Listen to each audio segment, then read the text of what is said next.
શ્રી ગણેશાય નમઃ. જય પુરુષોત્તમ ભગવાન. આજની પુરુષોત્તમ માસની કથા, આજનો અધ્યાય 20મો. આપણે 19મા અધ્યાયમાં જોયું કેવી રીતે બ્રહ્માજીએ જ્યારે ત્રાજવામાં એક બાજુ વેદોના સાધનો અને બીજી બાજુ આ વ્રત મૂક્યું ત્યારે પુરુષોત્તમ માસનું પલ્લું ભારે રહ્યું હતું. આજ આપણે શરૂ કરીએ એની પહેલાં આપણે જો આ વાર્તા, આ કથા બહુ સરળ ભાષામાં આપને ગમી હોય તો જરૂર મારા મિત્રો આપણે લાઇકને સબસ્ક્રાઇબ કરજો, અને સાથે સાથે જો આપ નવા આ ચેનલ પર આવ્યા હોય પહેલી વાર તો જરૂર આને ચેનલને આપણે સબસ્ક્રાઇબ કરજો, જેથી આપણને આવતા નવા વિડીયોની માહિતી મળતી રહે. આજનો પાઠ પુરુષોત્તમ માસની કથા, અધ્યાય 20મો. પુરુષોત્તમ વિધિ વિધાન.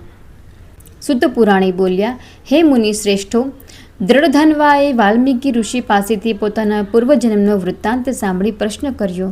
હે ઋષિવર, મેં પૂર્વજન્મમાં તો આ વ્રત કર્યું હતું, પણ આ જન્મમાં અત્યારે મને તે યાદ નથી, માટે મને પુરુષોત્તમ માસના વિધિ વિધાન કહો.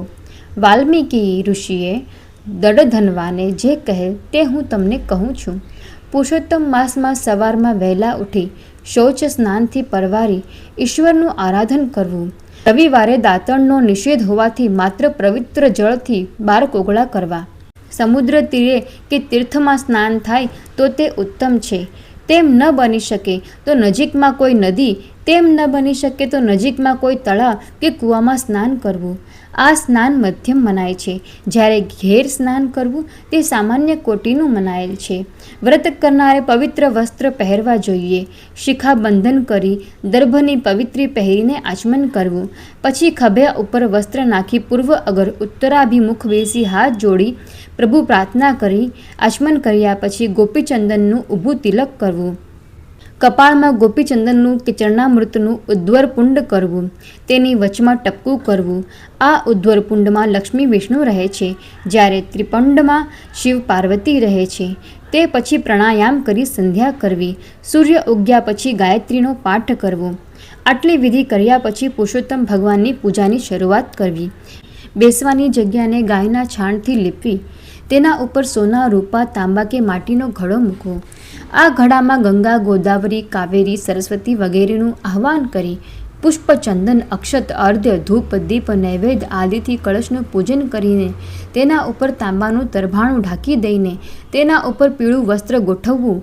તેના ઉપર શ્રીહરિની ધાતુની મૂર્તિ ગોઠવવી. પછી ભક્તિભાવથી તેમની પૂજા કરવી. મનુષ્યના આયુષ્યનો કોઈ ભરોસો નથી. લક્ષ્મી ચંચળ છે. જુવાનીને ઓસરતા વાર નથી લાગતી. માયા બાધક છે. આ બધાને ચલાયમાન અને ક્ષણભંગુર સમજી ધર્મ પાલન કરી પ્રભુનું ધ્યાન ધરવું જોઈએ. આ માસમાં થોડા ધનનું દાન કરવાથી પણ ઘણું પુણ્ય મળે છે. આ માસમાં સ્નાન, ધ્યાન, દાન, જપ, પૂજન આદિ કરવા. બધી નદીઓમાં ગંગા ઉત્તમ છે. વૃક્ષોમાં કલ્પવૃક્ષ, રત્નોમાં ચિંતામણી, ગાયોમાં કામધેનુ, પુરુષોમાં રાજા, શાસ્ત્રોમાં વેદ, તેમજ વ્રતો કે પુણ્યમાં પુરુષોત્તમ માસ જેવો કોઈ ઉત્તમ નથી. બધા વ્રતોમાં પુરુષોત્તમ માસનું વ્રત સર્વોત્તમ ગણાય છે.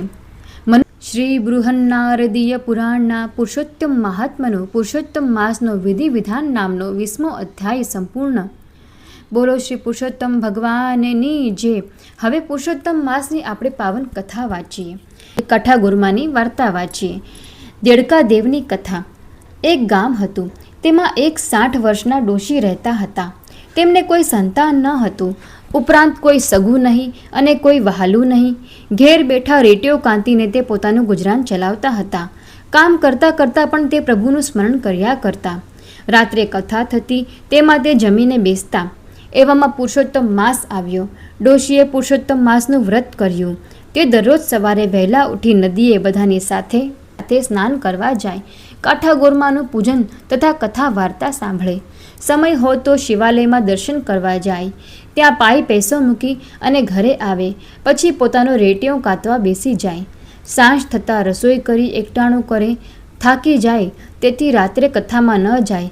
આવી રીતે આખો દિવસ કામમાં રહેવાથી ડોશીને વિચાર આવતો કે જો મારો દીકરો હોત તો તેને પરણાવત અને તેને વહુ આવત, તે બધું ઘરનું કામકાજ કરત, અને છોકરો કમાતો હોય તો મારે આ બધી કડાકૂટ કરવી ન પડત. આખો દિવસ બેઠા બેઠા ભગવાનનું ભજન કર્યા કરત અને કથા વાર્તા સાંભળ્યા કરત. ડોશીનો આવો વલોપાત સાંભળી પુરુષોત્તમ ભગવાનને વિચાર કર્યો કે આ ડોશીએ આખી જિંદગી મારી ભક્તિ કરી છે, માટે મારે એનો ભાવ સુધારવો જોઈએ. એક દિવસ વહેલી સવારે ડોશી દાંતણ કાપવા ગયા. દાંતણ કાપતા કાપતા હાથમાં કાંટો વાગ્યો. તેનાથી હથેળીમાં ફોડલો થયો. વ્રત હોવાથી દરરોજ નદીએ નહાવા જવું પડે. પાણી અડે એટલે ફોડલો મોટો થતો જાય, પીડા વધતી જાય. રાંધવામાં, કામકાજમાં, રેટીઓ ચલાવવામાં ઘણી તકલીફ પડે. ધીમે ધીમે કામકાજ કરે. એક દિવસ ફોડલો અચાનક ફૂટી ગયો. તેમાંથી પાણી અને પરુ નીકળવાને બદલે એક નાનો દેડકો નીકળ્યો. તે નીકળ્યો એવો ડ્રાઉં ડ્રાઉં કરતો આખા ઘરમાં ફરવા લાગ્યો. ડોશી દેડકાને ડ્રાઉં ડ્રાઉં બોલતો જોઈ અને ફરતો જોઈ પોતાનું દુઃખ વિસરી ગયા. ડોશી પણ દેડકાની આસપાસ ફર્યા કરે, જોયા કરે અને રાજી થાય. તેમને મજા પડી ગઈ. ઘરમાં કોઈ માણસ ન હોવાથી ડોશી ઘણા મૂંઝાતા, પણ દેડકો આવ્યા પછી ડોશીનું એકલવાયાપણું જતું રહ્યું. દેડકો આવ્યા પછી ડોશી એની સાથે સુખ દુઃખની વાતો કરી. ડોશી જ્યાં જાય ત્યાં દેડકો ડ્રાઉં ડ્રાઉં કરતો સાથે જાય. ડોશી નદીએ નહાવા જાય, દેડકો પણ સાથે જાય. દેવ દર્શને મંદિરમાં સાથે જાય. ડોશી દેડકાને સગા દીકરાની જેમ સાચવવા લાગ્યા. દેડકાને પથારી કરી દે, પારણે સુવાડે, હાલરડા ગાય અને ક્યારેક વઢે પણ ખરા. જે કોઈ તેને મળવા આવે તેને તે દેડકાની વાત કરે. કોઈ પણ વાત નીકળે તેમાં દેડકો કેન્દ્ર સ્થાને હોય.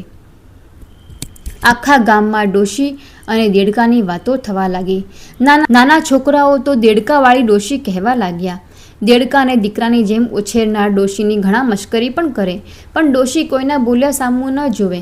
એને તો એ ભલી અને એનો દેડકો ભલો. આમ ને આમ પુરુષોત્તમ માસ પૂરો થયો, પણ દેડકો દરરોજ વહેલી સવારે નદીએ નહાવા જાય. આ તો સ્વયં પ્રભુ હતા. નદી કિનારે દેડકાનું ખોળિયું ઉતારીને અસલ સ્વરૂપ ધારણ કરીને સ્નાન કરે. સ્નાન કર્યા પછી પાછું દેડકાનું ખોળિયું ધારણ કરી લે.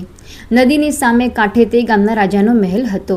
એક દિવસ રાજાની કુંવરી વહેલી સવારે જાગી જતા તે મહેલના ઝરૂખામાં ઊભી નદી તરફ જોઈ રહી હતી.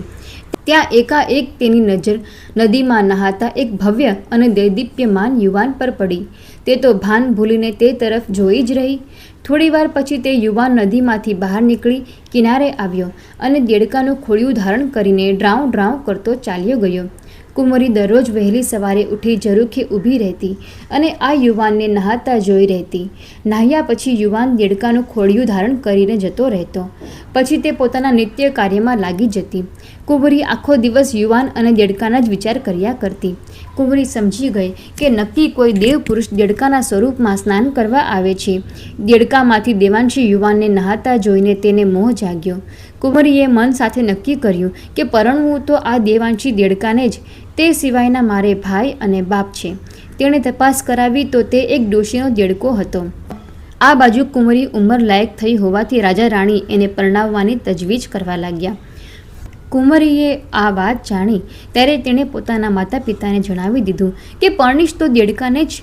કુંવરી તો હઠ લઈને બેઠી.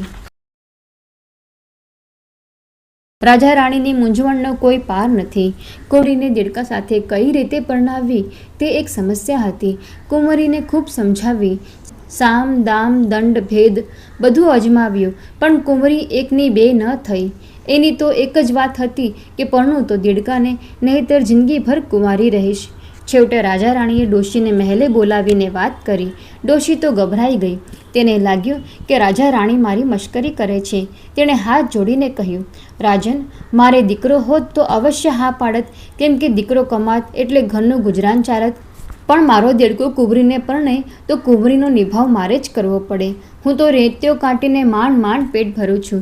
તેમાં સુખ સાહેબીમાં ઉછરેલ તમારી કુંવરીને હું શું ખવડાવું? ઉપરાંત દેડકા સાથે તે કુંવરીના લગ્ન થતા હશે? ઉપરાંત દેડકા સાથે તે કુંવરીના લગ્ન થતા હશે કોઈ દી? રાજા કહે, તમે તેની ચિંતા કરશો નહીં. તમારે હવે રેટીઓ કાતવો નહીં પડે. કુંવરીની જીદ માન્યા વગર છૂટકો નથી. ડોશીએ હા પાડી અને ઘેર આવી. દેડકાને ખોડામાં બેસાડી કહેવા લાગી, દીકરા, તારા લગ્ન રાજાની કુંવરી સાથે થશે. આપણે ઘેર વહુ આવશે. ડોશીની આ વાત સાંભળીને દેડકો કૂદાકૂદ કરવા લાગ્યો. ડોશી એમ સમજી કે લગ્નની વાત સાંભળી દેડકો હરખ ખેલો થઈ ગયો છે. ધીમે ધીમે આ વાત આખા ગામમાં ફેલાઈ ગઈ. બધાય અચંબામાં પડી ગયા.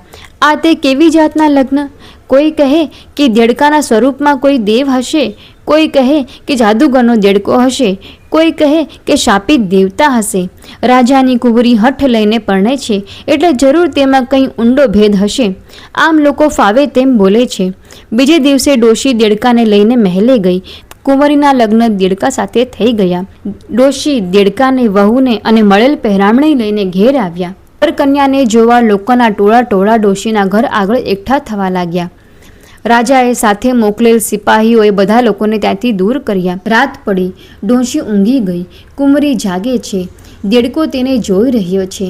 મધરાત થતાં કુંવરીએ 2 હાથ જોડી દેડકાને કહ્યું, હે નાથ, હું તમારા અસલી સ્વરૂપને જાણું છું. તમે કોઈ દેવ છો. મેં તમને નદીમાં સ્નાન કરતા જોયા છે, માટે હું તમને વિનંતી કરું છું કે તમે તમારા અસલી સ્વરૂપમાં આવો. દેડકા સ્વરૂપે સ્વયં પુરુષોત્તમ ભગવાન હતા. તેઓ બોલ્યા, હે કુંવરી, મારા અસલી સ્વરૂપને જાણવું હોય તો તારા પિતાને મહાયજ્ઞ કરવાનું કહે. તે 1001 ગાયોનું દાન કરે, બ્રહ્મ ભોજન કરાવે, અન્નદાન, વસ્ત્રદાન દે, પછી હું મૂળ સ્વરૂપમાં આવીશ. કુંવરી તો સવારે પડતા જ મહેલે દોડી ગઈ. માતા પિતાને બધી વાત કરી એટલે તેમને આનંદ થયો. બીજા દિવસે રાજાએ મહાયજ્ઞ કર્યો અને કુંવરીની સૂચના મુજબ 1001 ગાયોનું દાન કર્યું, બ્રહ્મ ભોજન કરાવ્યું ને અઢળક અન્નદાન, વસ્ત્રદાન કર્યું.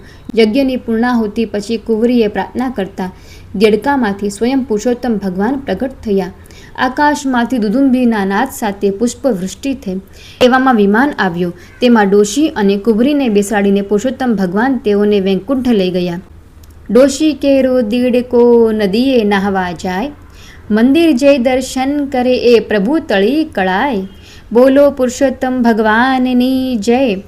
શ્રી કૃષ્ણ શરણમ મમ, શ્રી કૃષ્ણ શરણમ મમ, શ્રી કૃષ્ણ શરણમ મમ, શ્રી કૃષ્ણ શરણમ મમ, શ્રી કૃષ્ણ શરણમ મમ, શ્રી કૃષ્ણ શરણમ મમ, શ્રી કૃષ્ણ શરણમ મમ, શ્રી કૃષ્ણ શરણમ મમ. તો મારા વહાલા મિત્રો, આપને જો આ વાર્તા કથા, સરળ કથા ગમી હોય તમે જરૂર મારા ચેનલને સબસ્ક્રાઈબ કરજો અને લાઈક કરજો. ધન્યવાદ.